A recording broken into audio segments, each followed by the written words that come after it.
Magandang umaga mga kapamilya. Magkapet pandasal muna tayo. Ako si Risa Singson Kaupeng, Editor-in-Chief ng Kirigma Magazine.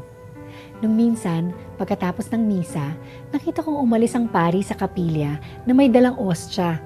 Sa likod niya, may isang sakristan na may hawak ng isang kandilang nakasindi na sumusunod sa kanya kahit saan siya pumunta. Dahil gusto kong usisain kung anong gagawin nila, sinundan ko sila ng tingin. Tumungo sila sa direksyon ng malaking simbahan sa taas ng kapilya at doon siguro nilagay ang ostya. Napag-isip ko lang, bawat isa sa atin ay dapat ding may sumusunod na sakristang may hawak na kandilang nakasindi. Kung tutuusin mo, bawat isa sa atin ay taglay ang presensya ng ating Panginoon gaya ng sagradong ostya na dala ng pari namin. Nakakailang sigurong may sumusunod sa atin na may dalang kandila kahit saan tayo pumunta. Pero napakagandang paalala ito na dala natin ang presensya ng Diyos sa bawat sandali. Tayo manalangin. Jesus, palagi mong ipaalala sa akin na narito kayo sa aking puso sa lahat ng oras. Amen.